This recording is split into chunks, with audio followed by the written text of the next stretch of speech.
దేవుని వాక్య ధ్యానంలోకి వెళదాం. యోహాను సువార్త 8వ అధ్యాయము 31-32 వచనాలు చదువుకుందాం.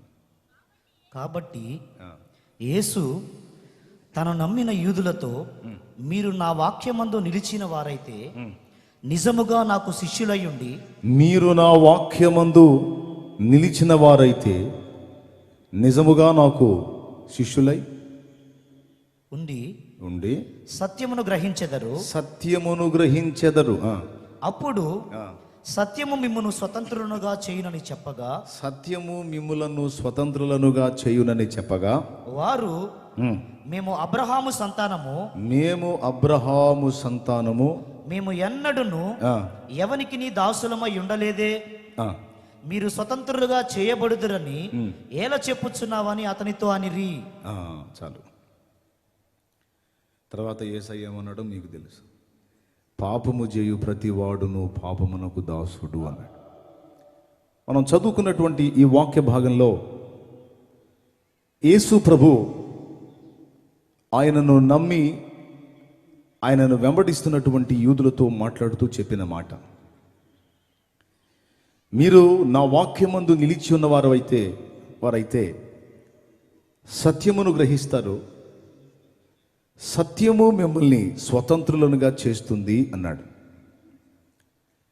స్వతంత్రులు అనే మాట ఎప్పుడు వాడతారంటే, ఒక నియంతృత్వంలో బందీలుగా ఉన్నప్పుడు, బానిస సంకెళ్లలో దాసత్వంలో ఉన్నప్పుడు, మాకు ఈ విడుదల ఎప్పుడు వస్తుందో, స్వతంత్రం ఎప్పుడు వస్తుందో అంటే స్వేచ్ఛగా ప్రశాంతంగా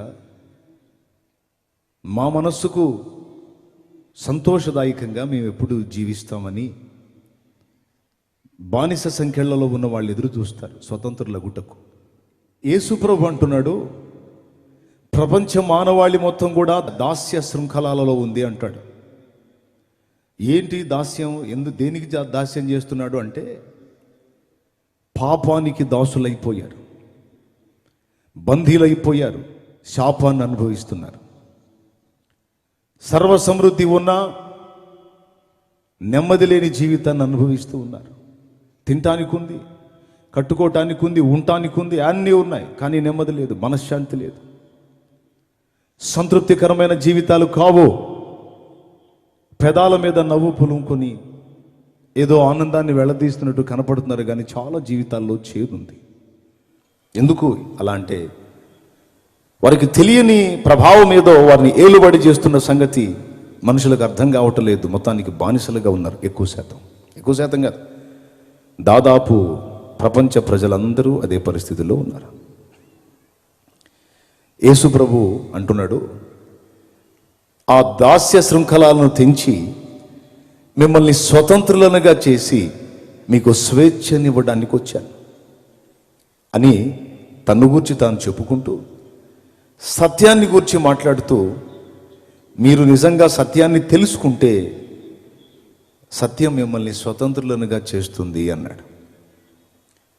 సత్యం అనే మాటకి బైబిల్ పరిభాషలో 2 అర్థాలు ఉన్నాయి.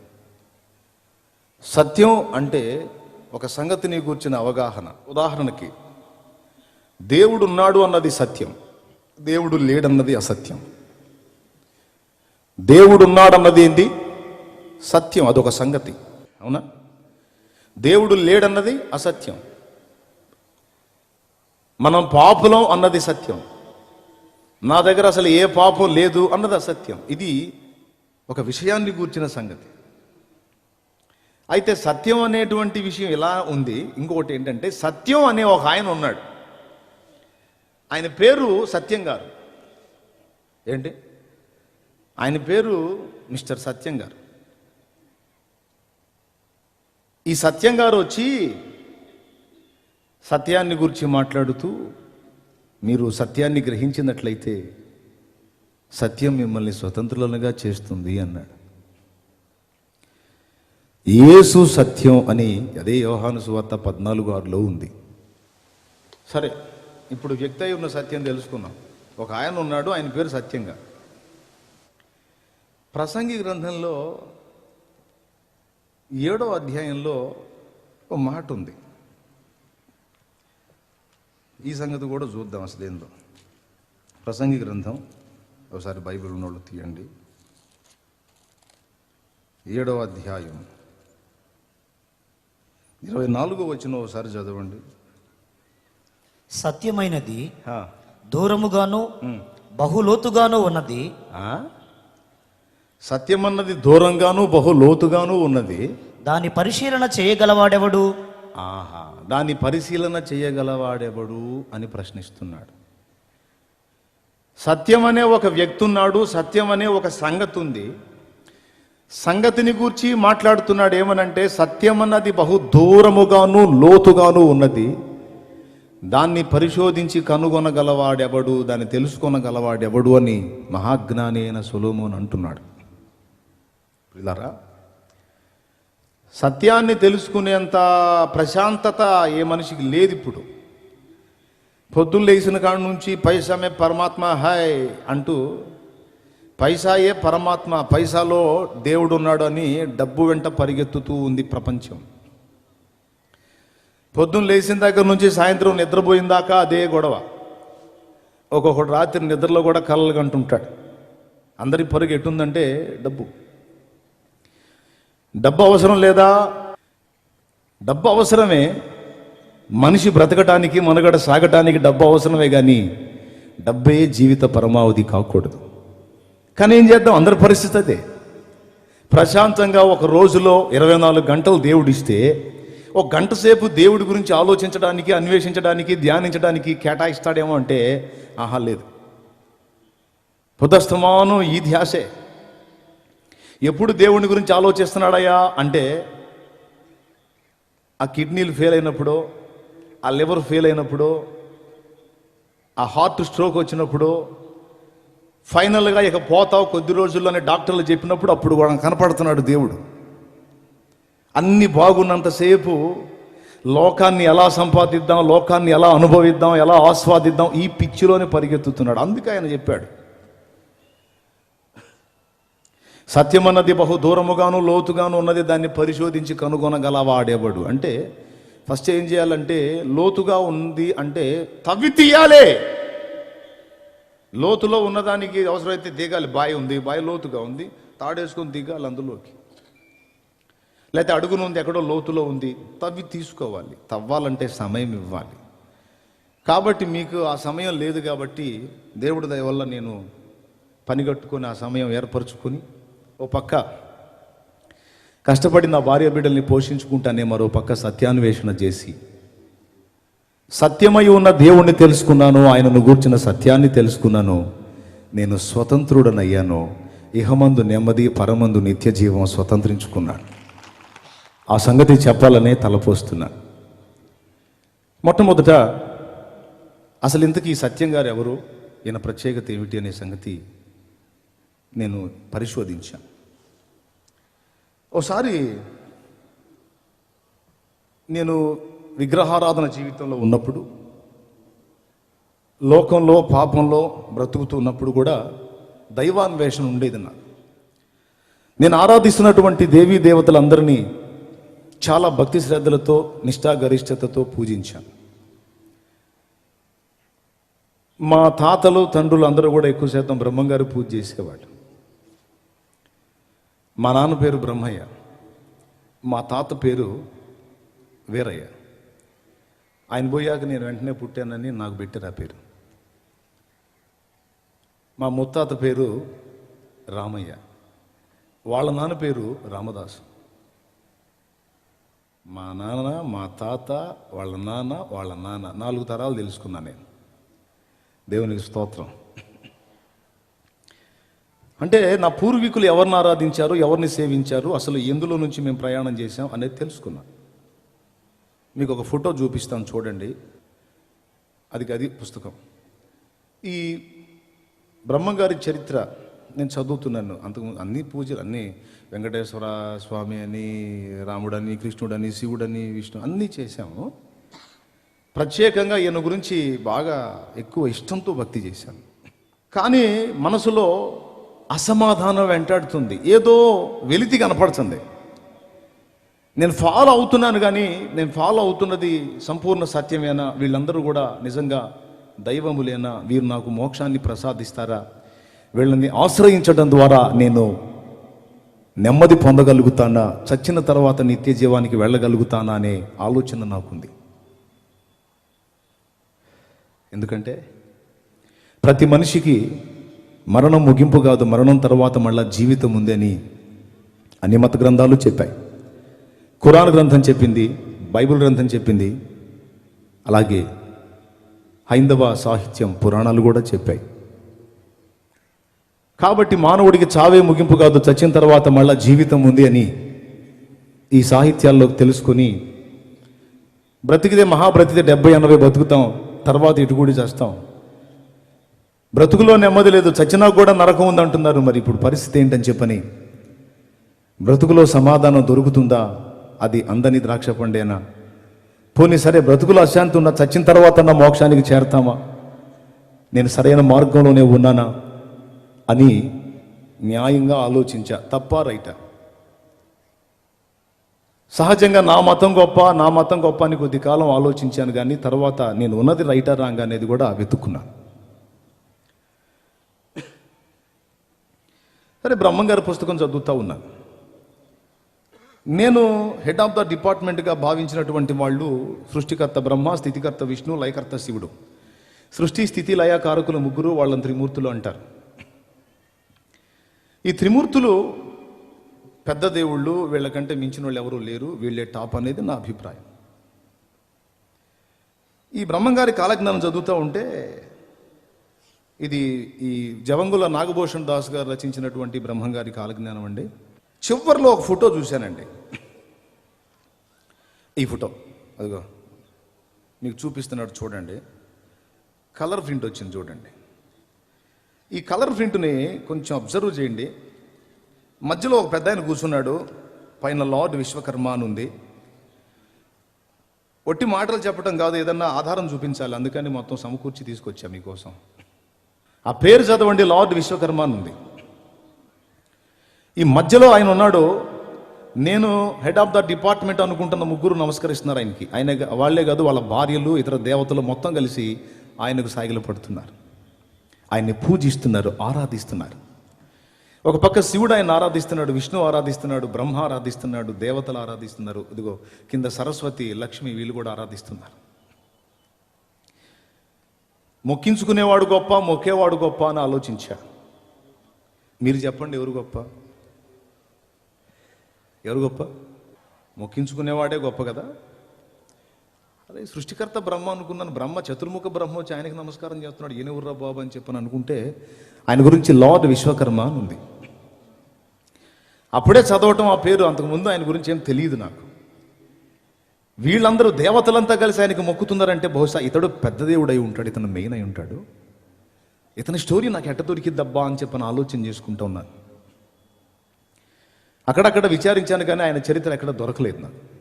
ఓ రోజు చిలకలూరుపేట ఆర్యవైశ్య గ్రంథాలయంలో పురుగు మందుల షాపు పైన ఉంటుంది కదా గ్రంథాలయం, తెలుసుగా. ఆ గ్రంథాలయానికి వెళ్ళి దాశరథి రంగాచార్య గారు తెలుగులోకి అనువదించినటువంటి చతుర్వేద సంహిత తీసుకున్నాను. చతుర్వేద సంహిత తీసుకొని ఫస్ట్ ఋగ్వేద సంహిత తీసుకున్నాను. అదిగో పడింది చూడండి అక్కడ. ఋగ్వేద సంహిత మీరు కూడా దొరుకుతుంది మార్కెట్లో, 1800 ఏమో పెడితే మీకు కూడా దొరుకుతుంది. తెచ్చుకొని స్టడీ చేయొచ్చు ఇంట్రెస్ట్ ఉంటే. ఏమండి, రోజులు లెక్కేసుకుంటే మొత్తం కలిసి మనం 100 ఏళ్ళు బతికితే మనం బతికే రోజులన్నీ 36,500 రోజులు.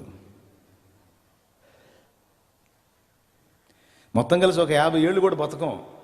ఏది 100 ఏళ్ళు బతికితే 36,500 రోజులు మనం బతుకుతుంది. 36,500 రోజులు ఎవరు బతుకుతున్నారు? ఏదో జొన్నన్నో, రాగన్నో, సజ్జన్నో 5 తిన్నోళ్ళు గత 90 దాకా బతుకుతున్నారు.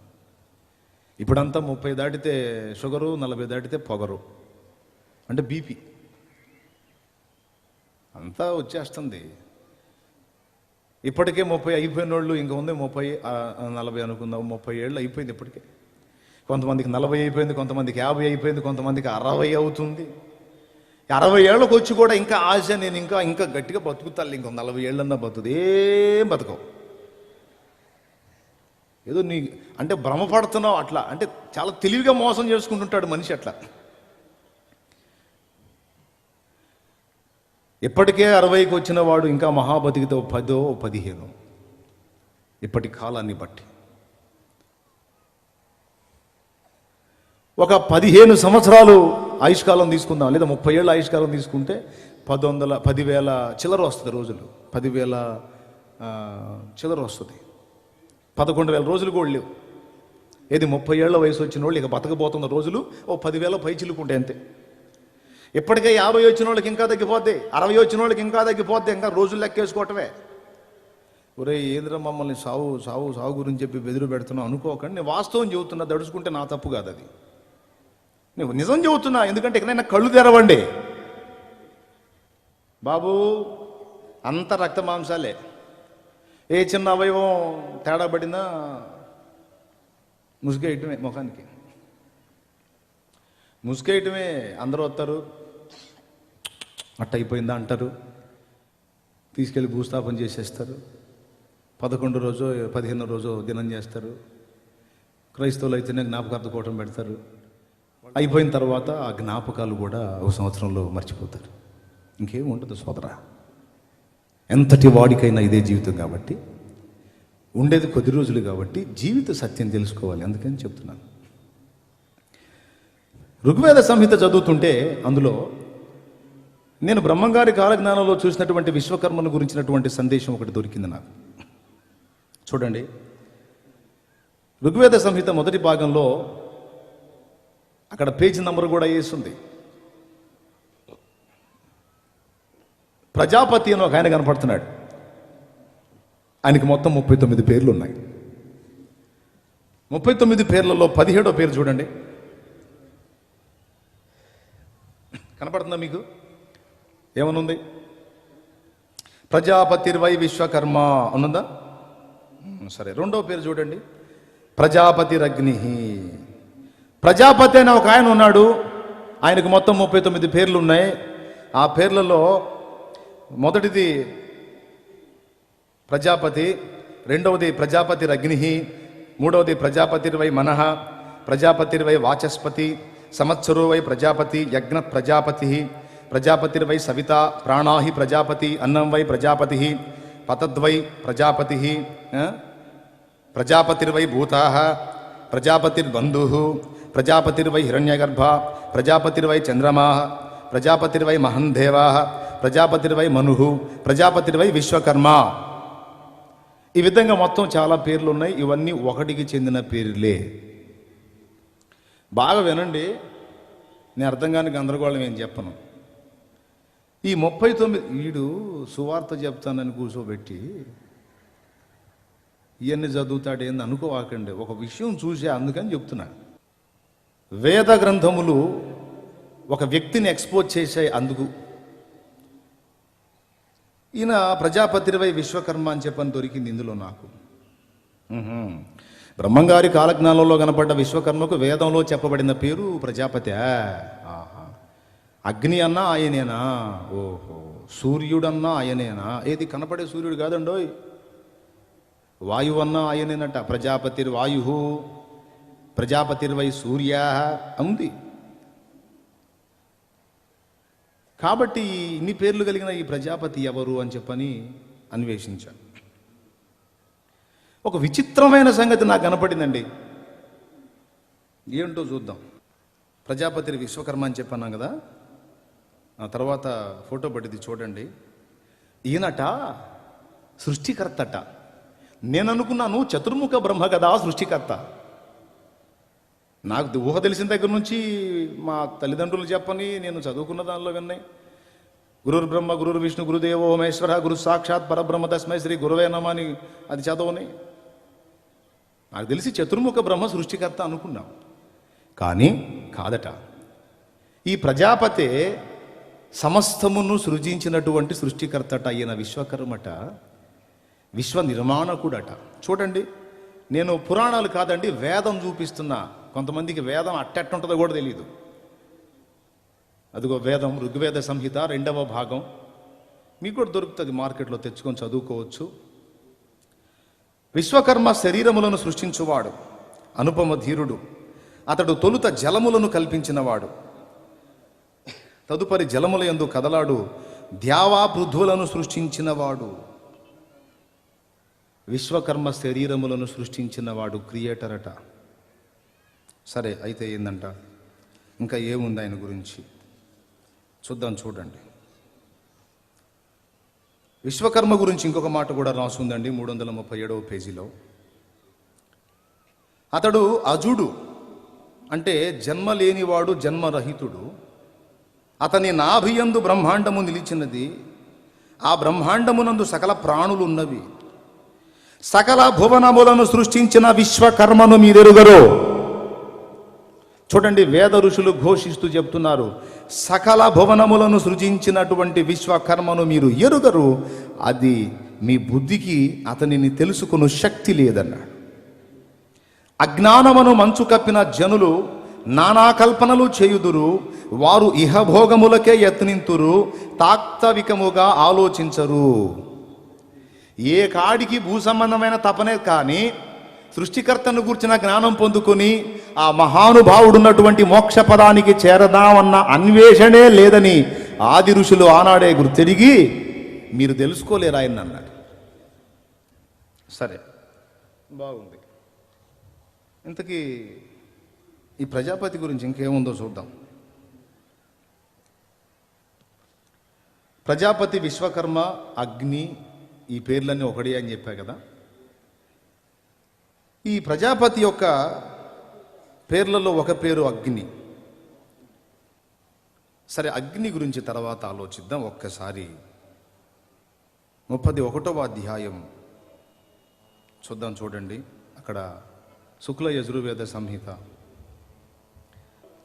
దేవతలు యజ్ఞమును విస్తరింపజేసినప్పుడు ప్రజాపతి పురుషనే ఆలంభ్య పశువుగా బంధించినప్పుడు. ప్రజాపతి అనేవాడు సృష్టికర్త, అతడే విశ్వకర్మ, అతడే అగ్ని. ఈయన ఆలంభ్య పశువుగా బంధింపబడ్డాడట, ఇతడు యజ్ఞమయ్యాడట. ఇది విచిత్రమైన పాయింట్ అండి. మీకేమైనా అర్థమవుతుందని నేను చెప్పేది? ఎంతమందికి అర్థమవుతుందో కొంచెం చేతులు ఎత్తండి. ఏమైనా అర్థమవుతుందా? నిజంగా చెప్పండి, మనలో అన్నమాట. స్తోత్రం చెప్పండి ఒకసారి గట్టిగా. సరే, ప్రజాపతి ఆలంభ్య పశువుగా బంధించబడటం ఏమిటి? ఆయనతో దేవతలు యజ్ఞం చేయటం ఏమిటి? అసలు ఆయన పశువు అవ్వటం ఏమిటి అనేది ఒక డౌట్ నాకు. దేవతలందరేమో ఆయనకి మొక్కుతున్నారు, ఆయనేమో యజ్ఞ పశువై అందరి కొరకు యజ్ఞమయ్యాడని చెప్పని అందులో ఉంది. సరే, ఇంకొకటి చూద్దాం. ఈ ప్రజాపతి గారికి ఒక పేరు విశ్వకర్మ, మరో పేరు అగ్ని అన్నాను కదా. సరే, ఇప్పుడు అగ్నిని కూడా చూద్దాం. మొదటి నుంచి రా బాబు, చూస్తూ ఉండండి. నేను స్టోరీ చెప్తా తర్వాత, మీరు రిఫరెన్స్ రాసుకోండి అంతే. కొంతమంది వేదాలలో ఉన్న విషయాలు మీకెందుకు, మీ బైబిల్ ఏదో మీరు చెప్పుకోండి, మా వేదాలతో మీకెందుకు అంటే, సృష్టికర్త అయిన దేవుడు అన్యాయస్తుడు కాదు. ఆయనను గూర్చినటువంటి సందేశము, సత్యము అందరికీ కూడా అందుబాటులోకి తీసుకొని రావటానికి అన్ని మతాలలోనూ ఏదో ఒక విధంగా ఆయనను గూర్చిన సమాచారాన్ని పంపిణీ చేశాడు. దేవుడు అన్యాయస్తుడు కాడు. దేవుడు క్రైస్తవులకే దేవుడు కాదు. కొంతమంది స్వాతిశయ పూర్ణులైన క్రైస్తవ సోదరులు అంటున్నారు, నిజమైన దేవుడు మనకే దొరికాడు, ఇక మిగిలిన మత గ్రంథాలలో ఆయనను గూర్చిన సంగతి ఏం ఉండదని మాట్లాడుతున్నారు. ఏమండి, వేదాలలో యేసు అనే నామము లేదు, కానీ బైబిల్ గ్రంథములో యేసు చేసినటువంటి కార్యాలను జరిగించిన ఒక వ్యక్తి కనపడుతున్నాడు. యేసును పోలిన ఒకడు కనపడుతున్నాడు. అతని పేరు ప్రజాపతి అని ఉంది. అట్లయితే ప్రజాపతులు చాలామంది ఉన్నారు కదంటే, ఉన్నారు. దక్ష ప్రజాపతి ఉన్నాడు. బ్రహ్మల్లో కూడా చాలా బ్రహ్మలు ఉన్నారు.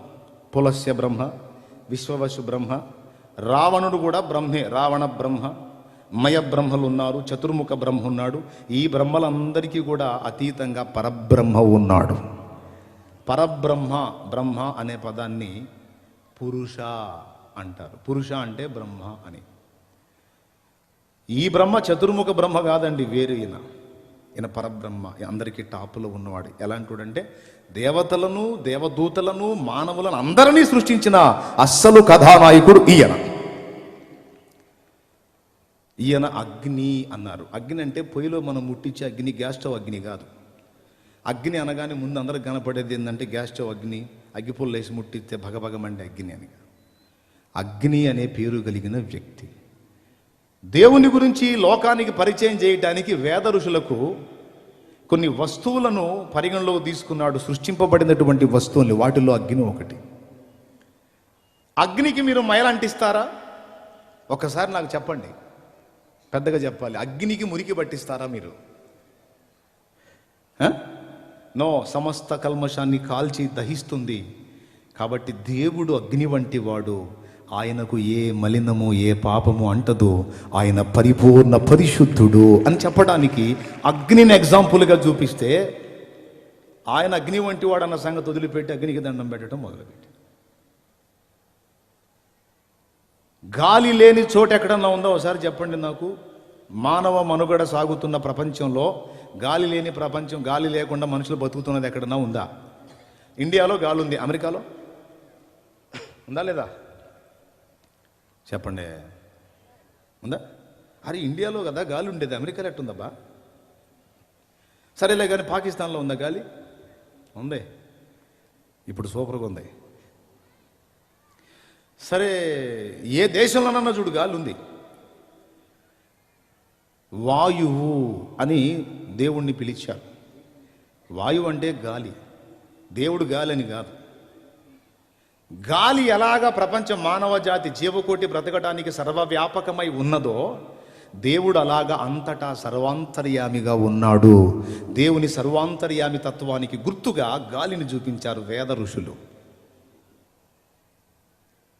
సూర్యుడు, దేవుణ్ణి సూర్యుడితో పోల్చారు. కనబడుతున్న సూర్యబింబం కాదు, దీన్ని చూపించి దేవుడు ఇలా ఉంటాడని చెప్పారు. ఎలానో తెలుసా? ఇక్కడ మనకి పొద్దు పొడుస్తుంది, ఇప్పుడు నైట్ అయింది కదా. అమెరికాలో ఇప్పుడు ఎట్లా ఉంటుంది చెప్పండి? వాళ్ళకి నైట్ అయితే అదేంది, ఇక్కడ ఒక సూర్యుడు అక్కడ ఒక సూర్యుడు ఉండొచ్చుగా? లేదు లేదు, ఒక్క సూర్యుడే డ్యూటీ చేయాలి. ఇక్కడ మనకి అదృశ్యం అయితే వాళ్ళకి ప్రత్యక్షం అవుతాడు, వాళ్ళకు ప్రత్యక్షం అయితే మనకు అదృశ్యం అవుతాడు. ఈ ఒకడే, ఒక సూర్యబింబమే ప్రపంచమంతటికి వెలుగునివ్వాలి. అర్థమైందా? మన దగ్గరే ఆగిపోయాడు అనుకో, అమెరికా చీకట్లో ఉంటుంది. కాబట్టి లోకమంతటికి వెలుగునిచ్చున్నట్లుగా ఒక సూర్యుడు ఎలాగా ఉన్నాడో, సర్వ విశ్వానికి నీతి సూర్యుడు కూడా అలానే ఉన్నాడు దేవుడు అని చూపించడానికి వేద ఋషులు సూర్యుణ్ణి, అగ్నిని, వాయువుని పోల్చారు. అంతేగాని అగ్ని అనగానే పొయ్యిలో అగ్ని, వాయువు అనగానే మనకు వీచే గాలి, సూర్యుడు అనగానే కనపడుతున్న సూర్యబింబం అని చెప్పని, సూర్యుడు అని చెప్పని అన్నందుకు సూర్య నమస్కారం చేస్తున్నారు. పోనీ లేదన్నా మంచిది, హెల్త్కు మంచిది. సూర్యకిరణాలు మన చర్మం మీద పడితే కొన్ని మంచి పనులు జరుగుతాయి, హెల్త్కు మంచిది. సూర్యుడు ఎలాగ లోకమంతటికి ఒక్కడే వెలుగునిస్తున్నాడో, దేవుడు కూడా లోకమంతటికి వెలుగై ఉన్నాడు. మనుషుల కార్యాలు చక్కబెట్టుకోవటానికి, మన స్థితిగతులు చూసుకోవటానికి ఆ సూర్యబింబం వెలుగు లేకపోతే మనకంత అంధకారమే. కాబట్టి దేవుని నీతి సూర్య ప్రకాశం మనకు లేకపోతే మన బ్రతుకు మనకు అర్థం కాదు. అది చెప్పటానికి మహానుభావులకు వేరే పోలిక లేక సూర్యుని పోల్చారు. కాబట్టి ఇప్పుడు దేవుడు అగ్ని అన్నాం అంటే పొయ్యిలో అగ్నే, మరేంటి? అగ్ని లాంటి వాడా? అలాగే అన్నం పరబ్రహ్మ స్వరూపం అన్నారు. ఏమన్నారు? అన్నం పరబ్రహ్మ స్వరూపం అంటే అన్నం దేవుడని కాదు. ఈ అన్నం తింటే మనం ఎలా జీవిస్తున్నామో, శాశ్వతంగా మనం జీవించాలంటే ఆ పరబ్రహ్మాన్ని భుజించాలి అన్నాడు. పరబ్రహ్మాన్ని భుజించటమా? బ్రహ్మంగారి తత్వాల్లో కూడా ఉంది. పండు దేవదారి పండు, ఆ పండు దొరికిన వారికి పండగయుండు పండు దేవదారి పండు. పరబ్రహ్మ ఆహారం అవుతాడట, ఆయన్ని స్వీకరించినట్లయితే ఇక మనకు నిత్య జీవం అట. అన్నం పరబ్రహ్మ స్వరూపం అంటే ఈ అన్నం కాదు. ఈ అన్నం 2 రోజులు ఉంచితే పాచిపోద్ది, మనమే వాసన తట్టుకోలేము. కానీ ఈ అన్నం మనకి ఎలా దేహానికి జీవాన్ని ఇస్తుందో, మన ఆత్మకు శాశ్వత జీవం ఇచ్చేది దేవుడు. ఆయనే మనకు ఆహారమై వస్తాడు అన్నాడు. ఆహారం యేసు ప్రభు నేనే అన్నాడు. బైబిల్ గ్రంథంలో 84వ కీర్తన 11వ వచనం మీరు చదివితే, దేవుడైన యెహోవా సూర్యుడును కేడెమునై ఉన్నాడని ఉంది. బైబిల్ గ్రంథం అపోస్తల కార్యం 2వ అధ్యాయం 1వ వచనం చదివితే, పరిశుద్ధాత్మ వాయువు వలె బలముగా వీచు గాలి వంటి శబ్దం ఒకటి కలుగగా అనుంది. తర్వాత అక్కడ ప్రార్థన చేస్తున్న వాళ్ళందరి మీద ఆయన అగ్ని వలె, అగ్ని నాలుకలుగా విభాగింపబడి వారిలో ఒక్కొక్కరి మీద వ్రాలగా వారు పరిశుద్ధాత్మతో నిండిన వారై అన్య భాషలు మాట్లాడి దేవుని మహిమపరచిరి అని ఉంది. బైబిల్ గ్రంథంలో చెప్పబడుతున్నటువంటి యేసు కూడా, దేవుడు కూడా అగ్నితో పోల్చబడ్డాడు, గాలితో పోల్చబడ్డాడు, సూర్యునితో పోల్చబడ్డాడు. పోలిక ఉన్నాయా లేవా? వేదంలో నేను ఇప్పుడు చూపిస్తాను మీకు, ఒక్కసారి చూడండి. కొంపదీసి ఇది బైబిల్ అనుకునేరండో, బైబిల్ కాదు. ఫస్ట్ పేజీ చూపించున్నాను, 33వ అధ్యాయం. అసలు మన దేవతల సంఖ్య ఎంతో చెప్పాడు అక్కడ, చూడండి ఒక్కసారి. అదిగో 7వ పాయింట్లో ఉంది, అండర్లైన్ చేశాను చూడండి. 33,33,33,333 మంది దేవతలట. ఈ 33,33,33,333 మంది దేవతలు అగ్నినే అర్చింతురు అని ఉంది బైబిల్ వేదంలో. అగ్నినే అర్చింతురు అంటే ఆరాధిస్తారట. ఇందాక విశ్వకర్మను అందరు ఆరాధిస్తున్నారు చూడండి, అట్లాగే దేవతలంతా కలిసి అగ్నిని అర్చిస్తున్నారు అని ఉంది ఇందులో. అంటే అగ్నిని ఆరాధిస్తున్నారు. ఇంతకీ అగ్ని ఎవరో మళ్ళీ ఒక్కసారి చూద్దాం. పేజీ తిప్పండి జస్ట్ అంతే. పూర్వము అగ్నియే పశువై ఉండెను, దేవతలు అగ్ని పశువుతోనే యజ్ఞము చేసినారు. అగ్ని భూలోకమును జయించినాడు, అగ్నియే భూమికి అధిపతి అయినాడు. అగ్ని అని చెప్పి ఒక వ్యక్తిగా మాట్లాడుతున్నాడు. అతడు డూ వాడుతున్నాడు, పూలింగం. అంటే అతడు ఒక వ్యక్తి, అతని పేరు అగ్నిట. అతడు పశువు అయ్యాడట. దేవతలు అగ్ని పశువుతో యజ్ఞం చేశారట. యజ్ఞమైన అగ్ని అనే ఈ వ్యక్తి యజ్ఞమై మళ్ళా తిరిగి లేచి భూలోకమును జయించాడని రాసుంది అందులో. ఇప్పుడు ఒక్కసారి ఆలోచన చేయండి, ఆ కింద లైన్స్ కూడా మీరు చూసుకోవచ్చు. వాయువు పశువై ఉండెను, దేవతలు వాయు పశువుతో యజ్ఞము చేసినారు అని చెప్పని వాయువు గురించి మాట్లాడతాడు. చూడండి, నేను చెప్పే మాటలు అందులో ఉన్నాయో లేవో పక్క గమనించండి. వాయువు పశువై ఉండెను అంటే ఈ అగ్ని ఆయనే, వాయువు ఆయనే, సూర్యుడు. కింద కూడా చూడండి 3వ అండర్లైన్, సూర్యుడు పశువై ఉండెను, దేవతలు సూర్య పశువుతో యజ్ఞం చేసినారు. ఇప్పుడు నా అసలు పాయింట్కి వస్తున్నా, జాగ్రత్తగా వినండి. అగ్ని పశువు కావటం ఏమిటి? అసలు దేవతలంతా అగ్నికి ఆరాధన చేయటం ఏమిటి? ఆ అగ్ని యజ్ఞంలో ఆహుతి కావటం ఏమిటి? అగ్ని తిరిగి లేవటం ఏమిటి? అగ్ని జయించటం ఏమిటి? నాకు అర్థమైంది. ఇక్కడ చెప్పిన అగ్ని, వాయువు, సూర్యుడు, ప్రజాపతి, విశ్వకర్మ వీళ్ళంతా కలిపి ఒకడే.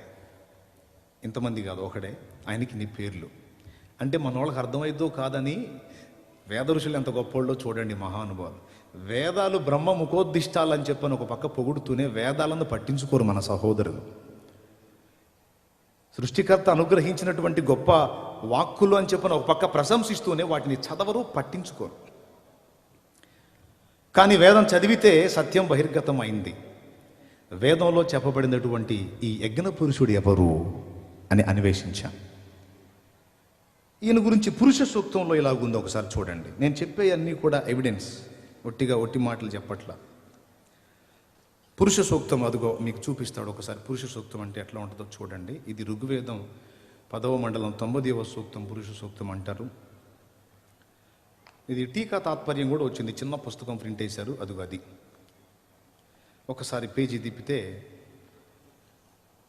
ఇది స్పీడ్ చేయాల, టైం తక్కువ ఉంది. భగవంతుని త్యాగఫలంగా, దాన్ని జూమ్ చేసి చూపించు. భగవంతుని త్యాగఫలంగా అనే మాట చదవండి దయచేసి, దగ్గరకు తీసుకున్నాను. ఈ ప్రపంచము జీవులు ఆవిర్భవించాయని పురుష సూక్తం చెబుతుంది. నాకు అర్థం కాదు, భగవంతుడు త్యాగం చేయటం ఏమిటి సృష్టి చేయాలంటే? సరే, దాన్ని ఒక పక్కన పెడతాం. జస్ట్ పేజీ తిప్పు నాయన.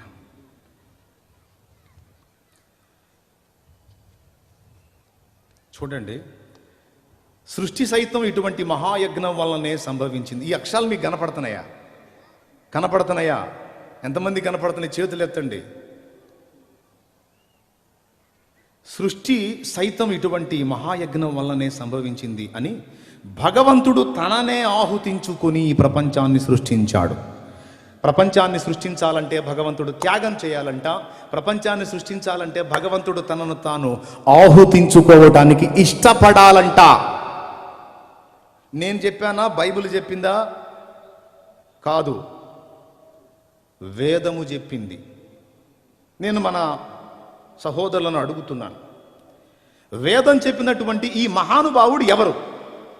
యేసు కాదు అన్నాం, ఓకే, మరి ఎవరు అని నేను అడుగుతున్నాను. నేను అంటున్నాను, ఈ వ్యక్తి యేసే అని. ఎందుకంటే 33,33,33,333 మంది దేవతలలో ఎవ్వరూ కూడా ఈ విధంగా యజ్ఞమై తిరిగి లేచినటువంటి దేవత కానీ దేవుడు కానీ మరొకరు కనబడరు. హైందవ సాహిత్యం అంతా వెతికి నాకు చూపించండి, నేను తప్పకుండా నేర్చుకుంటాను. నేనేం గర్విష్ఠిని కాదు, నేను మతోన్మాదిని అంతకన్నా కాదు, మత ఛాందసవాదిని కాదు, సత్యప్రేమికుణ్ణి. ఎందుకంటే సత్యం నన్ను స్వతంత్రునిగా చేసింది, అందుకని సత్యం చెప్తున్నాను, సత్యాన్ని నమ్ముకున్నాను. దేవునికి మహిమ కలుగును గాక.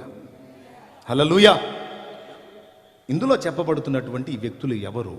ఒకడా లేకపోతే అనేకులంటే ఒకడే అని నేను సాక్ష్యం ఇచ్చాను. అసలు ఆయన త్యాగం చేయటం ఎందుకు అవసరమైంది, ఆయన ఆహుతి కావటం ఎందుకు అవసరమైందంటే చెప్తా వినండి. ఈ సృష్టి ఏది లేనప్పుడు దేవుడు సృష్టి చేయాలనుకున్నాడట. సృష్టి చేయాలనుకుంటే దేవునికి ఒక ప్రశ్న తారసిల్లింది. నేను నా వంటి వ్యక్తులను తయారు చేస్తాను. నేను తయారు చేసినటువంటి వ్యక్తులు వాళ్ళకి నేను ఇచ్చిన స్వేచ్ఛను బట్టి నాకు వ్యతిరేకమైన కార్యాలు చేసే అవకాశం ఉంది. స్వేచ్ఛనివ్వకుండా నియంతృత్వం చేసి వాళ్ళని కట్టడి చేసుకుంటే నాకు సాటిస్ఫాక్షన్ ఉండదు. ఎందుకంటే నేను ప్రేమ స్వరూపిని కనుక నేను వారికి స్వేచ్ఛనిస్తాను, వారి నుంచి కూడా స్వేచ్ఛాయుతమైన ప్రేమను నేను కోరుకుంటాను. ఉదాహరణకి ఈ అబ్బాయిని ఇక్కడ గన్ను పెట్టి నేను చెప్పిందంతా చేయించుకోవచ్చా లేదా? పెద్దగా చెప్పండి. ఇక్కడ గన్ను పెట్టి నేను చెప్పిన పనులన్నీ చేయించుకోవచ్చా లేదా? చేస్తాడా చేయడా? చెప్పు, చేస్తావా చేయడా? ఎందుకు భయపడి? ఎందుకంటే చంపేస్తాడేమో లేని అది ప్రాణభయంతో చెప్పిందల్లా చేస్తాడు, ఏం చెప్తే అది చేస్తాడు కదా. దాన్ని ఏమంటారు అంటే నియంతృత్వం అంటారు, నియంత విధానం అది. నేను చెప్పినవన్నీ చేస్తున్నాడు, కణతం మీద గన్నుంది, ఇతనికి నేనంటే అంత ప్రేమో అని నేను చెప్పుకున్నాను అనుకో, మీకు అది పెద్ద జోకా కాదా? నేను ఏ గన్నులు పెట్టకుండా అతనికి స్వేచ్ఛనిచ్చి అతనికై అతను వచ్చి నన్ను నా మంచితనాన్ని తెలుసుకుని నన్ను ప్రేమించాడు అనుకో, అది నిజమైన ప్రేమ. దేవుడు ఎప్పుడు బలవంత ప్రేమలు ఇష్టపడడు. స్వచ్ఛందంగా ఆయన మంచితనాన్ని తెలుసుకొని మనంతటా మనం ప్రేమించడానికి ఇష్టపడతాడు, కానీ భయపెట్టి గందరగోళం చేసి ప్రేమించమనే సైకో కాదు దేవుడు. ఈ మధ్య కొంతమంది యవనస్తులు ఆడపిల్లల దగ్గరికి వెళ్ళి గొంతు మీద కత్తి పెట్టి లవ్ చేస్తావా లేదా అంటున్నారు. గొంతు మీద కత్తి పెట్టి లవ్ చేస్తావంటే ఏమంటుంది? ఇక మరి పిచ్చోడు లవ్ చేయకపోవటం ఏంటరా అయినా, నువ్వంటే నాకు చాలా ఇష్టం, నేనే చెబుదాం అనుకుంటున్నాను, నువ్వే చెప్పావు, అసలు నీలాంటి వాడు దొరుకుతాడని నాకు, ముందు కత్తిది బాబు అంటుంది. కత్తి తీసి నాకు ఇంటికి చేరినాక ఇంకోటి కనపడిన కూడా కనపడదు. చేసుకో అట్లాంటి వాడిని చేసుకోవాలా? వాడికి ఎప్పుడు కోపం వస్తే అప్పుడు గొంతు మీద కత్తి పెడతాడు. ఇక వాడితో సుఖం ఎక్కడ ఉంటుందండి? కానీ సైకో ప్రేమ, వాడు ప్రేమించకపోతే చంపేస్తున్నాడు. నేను చెప్తున్నాను, దేవుడు అలాంటోడు కాదు. నీకు ఫ్రీడమ్ ఇస్తాడు. నువ్వు ఆయన మంచితనం తెలుసుకొని నీ అంతటా నువ్వు ఆయన్ని ప్రేమించేది ఇష్టపడతాడు. సృష్టికర్త ఆలోచించాడు, నేను దేవదూతలను చేస్తాను, మానవులను చేస్తాను, వాళ్ళకి స్వేచ్ఛనిస్తాను. ఇచ్చిన స్వేచ్ఛను దుర్వినియోగం చేసుకుని ఒకవేళ వాళ్ళు పాపం చేస్తే, అంటే నాకు వ్యతిరేకమైన పనులు చేస్తే, నా చేతులతో నేనే వాళ్ళని శిక్షించాల్సి వచ్చింది కదా. అసలు ఉనికిలో లేని వాళ్ళని తేవటం ఎందుకు? వాళ్ళకి స్వేచ్ఛనివ్వటం ఎందుకు? వాళ్ళు నాకు వ్యతిరేకమైన కార్యాలు చేయటం ఎందుకు? నేనే వాళ్ళని శిక్షించడం ఎందుకు? అసలు చేయకుండా ఉంటే పోలా? కరెక్టా కాదా మీరు చెప్పండి? అలాగని చెప్పని చేయలేదనుకో, ఆ ప్రేమస్వరూపి యొక్క ప్రేమకు అర్థం లేదు, ఆ ప్రేమను పంచుకునే అవకాశం లేదు. పొద్దంతా చాకిరీ చేసి సాయంత్రం ఇంటికి వచ్చేటప్పుడు మన నాన్న కాయలు అవి తీసుకొని వస్తాడు. లేకపోతే నువ్వైనా తమ్ముడు పొద్దంతా చాకిరీ చేసి ఇంటికి పోయేటప్పుడు పిల్లలకి ఏం తీసుకెళ్తావు? కాయలు పళ్ళు తీసుకెళ్తావు కదా. తీసుకెళ్ళి ఇంటికి పోగానే భార్య వస్తుంది, కవర్ తీసుకుంటుంది, పిల్లలు వస్తారు, తల ఒక పండు తీసుకుంటారు. నాన్న తెచ్చాడు అంటే పొద్దున్న నుంచి చేసిన చాకిరీ అంతా మర్చిపోతాడు. వాడు ఇంకోటి తీసుకోరా, ఇంకోటి తీసుకోండి, ఇది తిని ఇంకోటి తింటాను అంటాడు అనుకో. సరే, ఒకడు కడుపాత్ర పిల్లలు ఉంటారు, తెచ్చినోడికి ఒక కాయ కూడా ఉంచరు. కొంతమంది పిల్లలేమో కాయలు తెచ్చిన దానికి ముద్దు పెడతారు. ఒకడు ఉంటాడు దుండగుడు, ఒక చూపు చూస్తాడు, ఆ కవర్కి వెళ్ళి దాన్ని లాక్కుంటాడు, ఇంకేమన్నా తెచ్చావా అంటాడు. ఇది తినరా అంటే ఇయ్యనా అని పోతాడు. వీడు ఒక దుండగుడు. పిల్లలు ఎట్టంటూ వాళ్ళు కూడా ఉంటారు. సరే, వాడు ఎట్టపోయినా సరే పిల్ల జల్ల అంటూ ఉంటే, లేదా భార్య లేకపోతే తల్లి తండ్రి ఏదో ఒక ఆదరణ, ఏదో పలకరించుకోవడానికి, ప్రేమ పంచుకోవడానికి వ్యక్తి అంటూ ఉంటే బజార్ నుంచి కాయలు వస్తాయి. లేకపోతే అసలు ఎక్కడికి తీసుకెళ్ళాలి, ఎవరికి తీసుకెళ్ళాలి, తన ప్రేమను ఎవరికి పంచాలి, ఎదుటి ప్రేమను ఎలా ఆస్వాదించాలి, అవకాశమే లేదు కదా.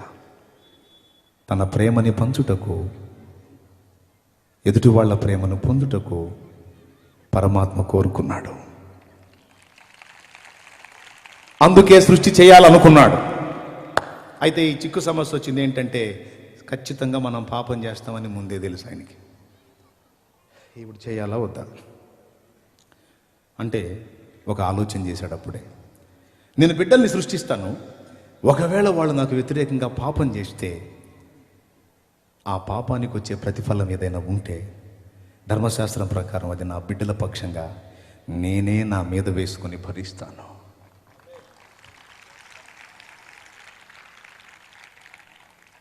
వారి పాప భారాన్ని, వారి పాపం కొరకు చెల్లించాల్సిన వేళను నేను చెల్లించుట ద్వారా నా ప్రేమ ఎట్టిదో వారు తెలుసుకుని స్వచ్ఛందంగా వాళ్ళంతటా వాళ్ళే పాపక్రియలు మానేసి నన్ను హత్తుకుంటారు.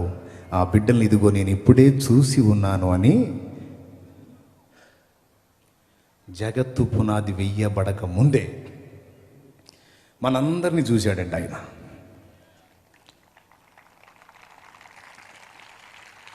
షాలేమును చూశాడు అప్పుడే, కిరణ్ చూశాడు అప్పుడే, సాల్మాన్ చూశాడు అప్పుడే. నేను ఇలాగ చేస్తే సాల్మాన్ రక్షించబడతాడు, దావీదు రక్షించబడతాడు, శామ్యూయల్ నన్ను ప్రేమిస్తాడు, డానియల్ నన్ను ప్రేమిస్తాడు, షాలోమ్ నన్ను ప్రేమిస్తాడు, మిఖాయల్ నన్ను ప్రేమిస్తాడు, శ్రీను నన్ను ప్రేమిస్తాడు, తిమోతి నన్ను ప్రేమిస్తాడు. వీళ్ళంతా నా ప్రేమను గుర్తెరిగి స్వచ్ఛందంగా తమంతట తామే నా వైపు తిరుగుతారు. నా త్యాగం వాళ్ళకు అర్థమయ్యి వాళ్ళు నా వైపు తిరగటం, ఇదిగో వాళ్ళను సృష్టింపక మునిపే వాళ్ళని నేను చూసి ఉన్నానని మనందరినీ చూసి మన కోసం చేశాడు ఇదంతా. ఇప్పుడు కొట్టు.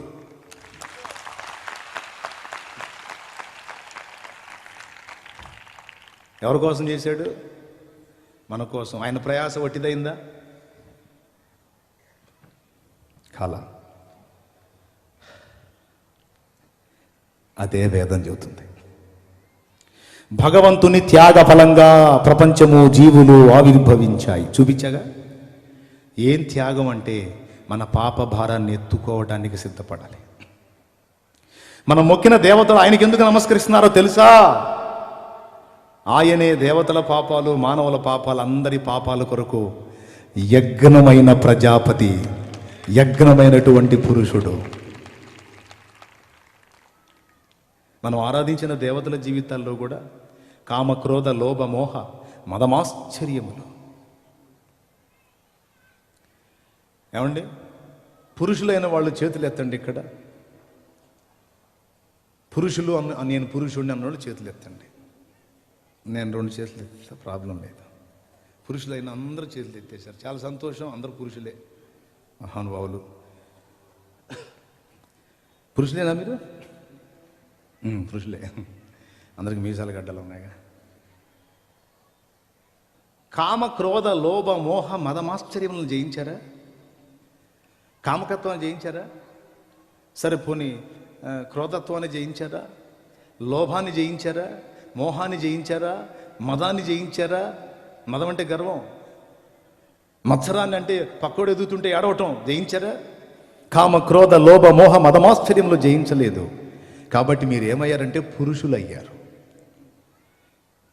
మనం ఆరాధించిన వారు కూడా అలానే ఉన్నారు గనక వారు మన వంటి పురుషులే.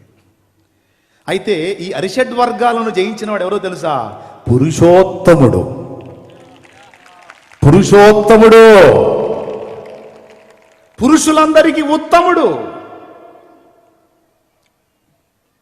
ఆయనే సృష్టికర్త, ఆయనే యజ్ఞ పురుషుడు, ఆయనే అగ్ని, ఆయనే ప్రభు అయిన యేసుక్రీస్తు.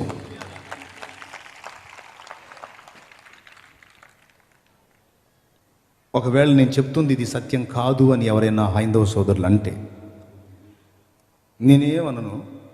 మరి ఇందులో చెప్పబడినటువంటి ఈ వ్యక్తి ఎవరో నాకు కొంచెం ఒక పుస్తకం రాసిస్తే నేను చదువుకొని నేను వాటిని పంచుతా. ఎవరికో తెలుసా? క్రైస్తవ సంఘానికి పంచుతా. దేవునికి స్తోత్రం. ఇది భవిష్య మహాపురాణం. ఇందులో యేసుక్రీస్తుని గురించి స్పష్టంగా రాసుంది. ఇప్పుడు దాకా వేద సాక్ష్యం చెప్పాను, ఇప్పుడు పురాణ సాక్ష్యం, భవిష్య పురాణం. అది భవిష్య పురాణం. పైన ఉంది చూడండి, పేరు భవిష్య మహాపురాణం అని. అందులో లోపల పేజీ చూడండి జాగ్రత్తగా. ఆ పైన చూడండి, శాలివాహనుడు యేసు ప్రభు అనే మాటలు ఉన్నాయి. ఒకనాడు యుగపురుషుడును శకపురుషుడునైన శాలివాహన చక్రవర్తి హిమగిరి శిఖరం మీదికి వెళ్ళాడు. అక్కడ హూణదేశ మధ్యంలో నున్న పర్వతంపై అతనికి ఒక సుందర పురుషుడు కనబడ్డాడు. అతని శరీరం గౌరవర్ణ కాంతులను ప్రసరింపజేస్తుంది. ఏమండి, అతన్ని చూడగానే అప్రయత్నంగా కలిగిన ప్రసన్న భావంతో చక్రవర్తి అడిగాడు, మహానుభావ మీరెవరు అని. అప్పుడు ఆయన అన్నాడు, నేను ఈశపుత్రుడను, అంటే దైవ కుమారుడను, కుమారి గర్భము నుండి ఉత్పన్నమైన వాడను. పెండ్లైన ఆమె శ్రీమతి, పెండ్లి కాని ఆమె కన్య కుమారి అంటారు.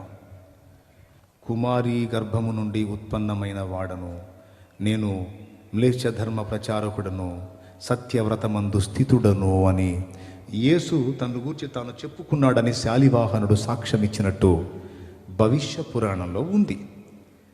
అసలు మా హైందవ సాహిత్యంలో మీ యేసు గురించి ఎందుకు ఉంటుందండి బాబు? మీదేదో మీరు చెప్పుకుంటారు నాయనా అని చెప్పని మొత్తుకుంటున్నారు.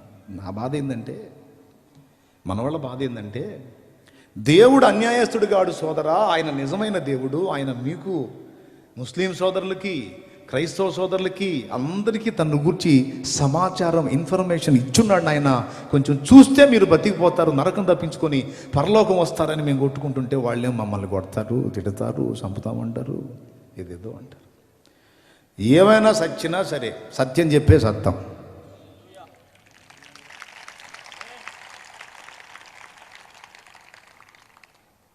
Praise the lord.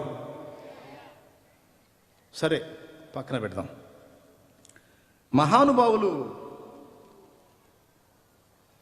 ఇది ప్రాచీన భారతదేశ చరిత్ర. దామోదర ధర్మానంద కోశంబి గారు రాసినటువంటిది.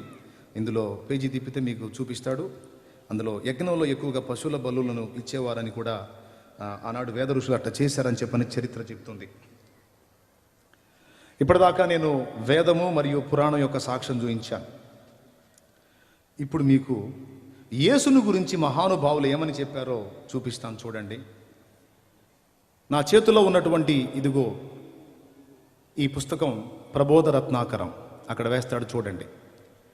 ఇప్పటిదాకా వేదం యొక్క రెఫరెన్స్లు ఇచ్చాను. సత్యాన్వేషణ ఉంటే రాసుకుంటారని అనుకున్నాను. చాలామంది సుతారం చూస్తున్నారని అర్థమైంది నాకు. దయచేసి కొంచెం రాసుకోవటానికి ట్రై చేయండి, రిఫరెన్స్ కోడ్ చేసుకోండి. చూడండి, ప్రబోధ రత్నాకరం అదిగో స్వామి వివేకానంద గారి యొక్క ప్రబోధాలు అందులో ఉన్నాయి. ఆ మహానుభావుడు యేసుని గురించి ఏం సాక్ష్యం ఇచ్చాడో చూడండి. యేసు పరాయి మత దేవుడు, యేసు మన దేవుడు కాదు, మనదంతా వేరే మతం, మనది గొప్ప మతం అంటున్నారు కదా. ఆ సంగతి స్వామి వివేకానందుడికి తెలియదా? ఆయన అంటున్నాడు, ప్రబోధ రత్నాకరం మొదటి పేజీలోనే ఈ మాట రాస్తుంది చూడండి. ఆదిలో శబ్దం ఉండింది, అది దేవుని వద్ద నుండింది, అది శబ్దమే దేవుడు. కాబట్టి హైందవులు దీన్ని బ్రహ్మస్వరూపమని మాయా అని చెబుతారు. చూడండి, బ్రహ్మాన్నో మనం తెలుసుకోలేము, పరమపితను మనం తెలుసుకో జాలము, పరమపుత్రుని మాత్రమే తెలుసుకోగలం. మానవ రూపంలోనే క్రైస్తు మూలంగా మాత్రమే బ్రహ్మాన్ని గాంచగలమని చెప్పని అందులో ఉంది. ఒకసారి చూడండి నేను చెప్పింది అందులో ఉందో లేదో. ఎందుకంటే ఇవన్నీ చెబుతారండి కల్లబొల్లి మాటలు, అవన్నీ ఉన్నాయంటావా అంటారు. ఇదిగో బాబు సాక్ష్యం. మహానుభావులు, సంఘ సంస్కర్తలు వారిచ్చిన స్టేట్మెంట్ యేసుని గురించి, పరమపితను మనం చేరాలి అంటే పరమపుత్రుని ద్వారానే, మానవ రూపంలో క్రీస్తు ద్వారా మాత్రమే బ్రహ్మాన్ని గాంచగలం. అంటే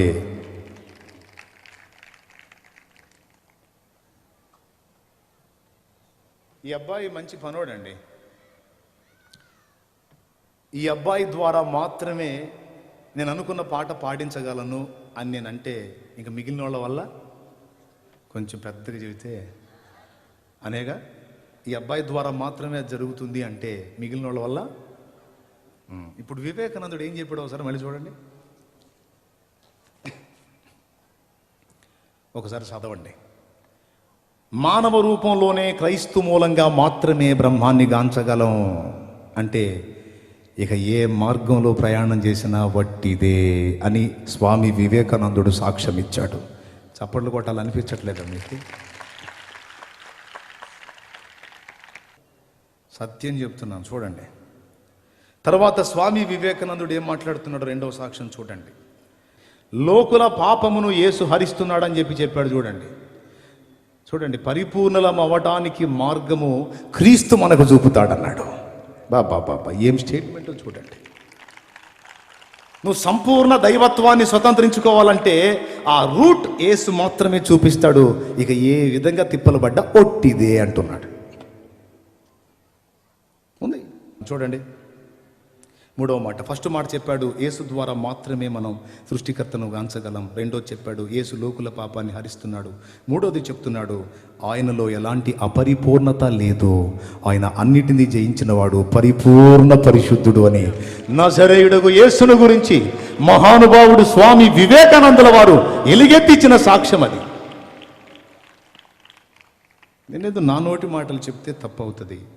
నేను కోరుకుంటున్నది ఏంటంటే నా సహోదరి సహోదరులు అందరూ హైందవులు మంచోళ్లే, ముస్లింలు మంచోళ్లే.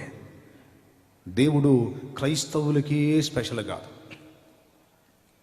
అపోస్తల కార్యం 10వ అధ్యాయం 34వ వచనం ఇలాగుంది, చదువు ఒక్కసారి. దేవుడు పక్షపాతి కాడని, దేవుడు పక్షపాతి కాడు అని నిజముగా గ్రహించి ఉన్నాను, నిజంగా గ్రహించాను. ప్రతి జనములోను చూడండి చూడండి చూడండి, హిందువు కావచ్చు, ముస్లిం కావచ్చు, క్రైస్తవుడు కావచ్చు, బౌద్ధుడు కావచ్చు, అరబ్బు కావచ్చు, ఎవరైనా కావచ్చు, ప్రతి జనములోనూ ఆయనకు భయపడి నీతిగా నడుచుకుని వారిని ఆయన అంగీకరించును. లేరా వేరే మతాలలో నీతిమంతులు, లేరా వేరే మతాలలో సత్యాన్వేషకులు? వేద ఋషులు క్రీస్తు పూర్వం 2000 ఏండ్ల నాడు, అంటే దాదాపు 4000 సంవత్సరాల క్రితం ఆ మహానుభావులు చెట్ల కింద పుట్టలు మొలిచిన దాకా తపస్సులు చేసి ప్రత్యక్షతలు పొందుకొని ఆ మహానుభావుని కూర్చున్న కొన్ని నిరూపణలు, కొన్ని పోలికలు, అప్పటికి యేసు నామం బయలుపరచబడలేదు గనుక ఆ యేసును కూర్చున్న కొన్ని పోలికలు ఇందులో ఉన్నాయని చూపిస్తున్నారు. వారికి ఎవరు చెప్పారు ఈ సంగతి? రక్తం చిందించకుండా పాపక్షమాపణ కలగదన్న సంగతి వాళ్ళకి ఎవరు చెప్పారు? పరమాత్మయే బయలుపరిచి ఉండాలి, లేదా వారి పితరులైనా చెప్పుండాలి. అందుకే వారి సత్యాన్ని గ్రంథంలో తెలియజేశారు. నేను చెప్తుంది ఏంటంటే, నేను మతం మారలేదండి. నేను మతం మారలే. నేను అంతవరకు చేసినటువంటి దేవీ దేవతలను కూడా నేను తిట్టట్లా. వాళ్ళు ఎవరో తెలుసుకున్న వాళ్ళు 33,33,33,333 మంది దేవతలు. వాళ్ళంతా కూడా అరిషడ్ వర్గాలకు బానిసలు అయిపోయారు. నీలాంటి నాలాంటి సాధారణ వ్యక్తులని నాకు అర్థమైంది. వీళ్ళందరూ కలిసి ఎవరిని అర్చిస్తున్నారో, ఎవరిని ఆరాధిస్తున్నారో ఆ అగ్నిని ఇప్పుడు నేను పట్టుకున్నాను. ఇది వాస్తవం. ఎవిడెన్స్ చూయించి మాట్లాడాను. సత్యం చూపించకుండా మాట్లాడితే నేను అబద్ధీకుడిని అవుతాను. ఆ అవసరం నాకు లేదు. స్వామి వివేకానందుల వారు మహానుభావుడు. జీవిత చరిత్ర ఏమన్నాడో తెలుసా? అదిగో అది చరిత్ర. ఆ పుస్తకంలో చెప్తున్నాడు మహానుభావుడు. ఎంత బంగారు మాట అన్నాడో చూడండి. సంఘ సంస్కర్తలు జ్ఞానుల మాట యేసును గురించి, ఈయనెవరండి? ఈయన క్రైస్తవుడా, అన్యుడా, లేకపోతే ఎవరండి ఈయన? మన భారతీయుడు, మన భారతదేశ ఔన్నత్యాన్ని ప్రపంచ దేశాలకు చాటి చెప్పిన ఘనుడు స్వామి వివేకానందుల వారు. ఆయన ఒరిజినల్ హిందూ. కానీ ఏమని మాట్లాడుతున్నాడో తెలుసా? అది మనస్తత్వం, వ్యక్తిత్వం అంటే. ఆనాడు యేసు పాదాలు పాపాత్మురాలైన స్త్రీ తన కన్నీళ్లతో కడిగింది. ఒకవేళ యేసు ఉన్న టైములో, ఆయన భూమి మీద మానవ శరీరంతో ఉన్న టైములో నేను ఆయన ఉన్న ప్రాంతంలో ఉంటే కన్నీటితో కాదు, నా హృదయ రుధిరంతో కదా కడిగి ఉండేవాడిని అన్నాడట. నా గుండెలోని రక్తముతో కడిగేవాడిని అన్నాడట. రామకృష్ణ పరమహంస అనే మహానుభావుడు, వివేకానందుల వారి గురువు, ఆయన కూడా బైబిల్ చదివించుకుని బైబిల్లో ఉన్నటువంటి యేసు సాక్షాత్కారం పొందినట్టు ఇదిగో నేను చూపిస్తున్నాను చూడండి. స్వామి వివేకానంద యొక్క గురువు గారు రామకృష్ణ పరమహంస రెడీ చేసినది చూడండి, చూపిస్తున్నాడు. ఆ పేజీ నెంబర్ రాసుకోండి. యేసు ప్రభుని గురించి ఏం చెప్పారో అందులో రాసుంది. తర్వాత ముస్లిం సోదరులు ఆరాధ్య గ్రంథంగా భావిస్తున్నటువంటి ఖురాన్ షరీఫ్ను గురించి కూడా పరిశోధన చేశాను. అమ్మ ఇప్పుడు ఇందులో ఎంతసేపు చెబుతాడు అనుకోవాకండి, ముచ్చటగా 3 మాటలే. ఇప్పటిదాకా నేను వేద ఋషులు ఏం చెప్పారు, తర్వాత సంఘ సంస్కర్తలు ఏం చెప్పారు అనే సంగతిని మీకు చూయించాను. వాళ్ళందరూ చెప్పినటువంటి ఏకైక వ్యక్తి ప్రభువైన యేసుక్రీస్తు. ఈ సత్యం ప్రపంచ ప్రజలలో 60% మందికి అర్థమైంది. దేవుని సత్యం తెలుసుకొని దానికి లోబడి నడుచుకుంటే, ఆ సత్యస్వరూపైన దేవుణ్ణి హత్తుకుంటే, ఆయనకు విధేయత చూపితే బ్రతుకులో మనశ్శాంతి, బానిస సంఖ్యలలో నుంచి విడుదల, మనకు నిత్య జీవం లభిస్తాయండి. అందుకని చెప్తున్నాను నేను. ఖురాన్ షరీఫ్లో ఈసా కన్యకు పుట్టాడని రాస్తుంది. కన్యకు పుట్టాడని రాస్తుంది. అందులోనే ఈసా పక్షి ఆకారం గల ఒక బొమ్మని మట్టితో చేసి దానిలో జీవం ఊది ఎగరవేస్తే అది పక్షిలా ఎగిరిపోయింది అని చెప్పని రాస్తుంది ఖురాన్లో. ఖురాన్ గ్రంథం యేసు పరిశుద్ధుడు అని సాక్ష్యం ఇస్తుంది. సూరా మరియంలో యేసుక్రీస్తు, కొంతమంది ముస్లిం సోదరులు అంటున్నారు యేసు ప్రభు సిలువలో చనిపోలేదు అని. నోనో, యేసు సిలువలో చనిపోయాడని ఖురాన్ గ్రంథంలోనే ఉంది. సూరా మరియంలో యేసు ప్రభు పుట్టినప్పుడు, అదిగో చూడండి, అండర్లైన్ మీ ముందుకు వచ్చింది. ఆ అక్షరాలు ఒకసారి చదవటానికి ట్రై చేయండి. మరియమ్మను చూసి ఆమె బంధువులు వచ్చి అరుస్తారు. ఏమమ్మా, వివాహం కాలేదు, ఎలా నువ్వు గర్భం దాల్చావు, ఎలా బిడ్డని కన్నావు, ఇంత పాపిష్టి పని ఎందుకు చేశావమ్మా మరియమ్మ అని అడిగారట. నీ తల్లిదండ్రులు కూడా చాలా మంచోళ్ళు, వాళ్ళ కడుపున చెడబుట్టావు కదమ్మా, ఎందుకు ఇంత పని చేసావని చెప్పని వాళ్ళు బాధపడితే మరియ ఏమీ చెప్పలేక ఉయ్యాలలో ఉన్న యేసు వైపు చూపించిందట. అప్పుడు వారు యేసు దగ్గరకు వచ్చి, ఉయ్యాలో ఉన్న ఈ పసిబాలుడు ఏం సమాధానం చెప్తాడు మాకంటే, ఆయన పలికాడట. ఉయ్యాల్లో అప్పుడే పుట్టిన పసిబిడ్డ మాట్లాడాడట. ఏమనో తెలుసా? నేను చనిపోయే రోజు, తిరిగి లేపబడే రోజు నాకు శాంతి కలుగుతుంది గాక అన్నాడట. ముస్లిం సోదరులు అంటారు యేసు సిలువలో చనిపోలేదు అని. యేసు ప్రవక్త కాదా అంటే యేసు ప్రవక్త అని మేము ఒప్పుకుంటాం అన్నారు. ప్రవక్త అబద్ధాలు ప్రవచిస్తాడా? యేసు స్పష్టంగా చెప్పాడు. ఏమని అంటే, నేను పుట్టిన రోజు ఉందా అక్కడ రిఫరెన్సు, అలాగే నేను మరణించే రోజు పాపుల కొరకు, అలాగే తిరిగి బ్రతికింపబడే రోజు. శాంతి కలుగుతుంది గాక అన్నాడట. అంటే ఈ మూడు జరుగుతాయని యేసు చెప్పాడా లేదా? చెప్పండి ఒకసారి.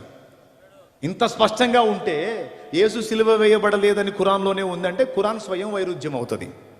అలా అనకూడదు. యేసు ప్రవక్తని తప్పుపట్టినట్టు అయింది, అనకూడదు అట్లా. ముస్లిం సోదరులారా, ఖురాన్ స్పష్టంగా సాక్ష్యం ఇచ్చింది యేసు పరిశుద్ధుడని, పాపము లేనివాడని. 2, యేసు పాపుల కొరకు ప్రాణం పెట్టి తిరిగి లేచాడని. 3, యేసు మట్టి బొమ్మకు జీవం ఊది పక్షిలా ఎగిరిపోజేశాడని. యేసు సృష్టికర్త, యేసు పరిశుద్ధుడు, యేసు పాపుల కొరకు ప్రాణం పెట్టి తిరిగి లేచిన ఏకైక దైవం. యేసు సత్యం. మన దోషాలకు, మన పాపాలకు ప్రాణమిచ్చి న్యాయంగా మనం చెల్లించాల్సినటువంటి వెలని చెల్లించినటువంటి ఏకైక పరమాత్మ ప్రభు అయిన యేసుక్రీస్తు.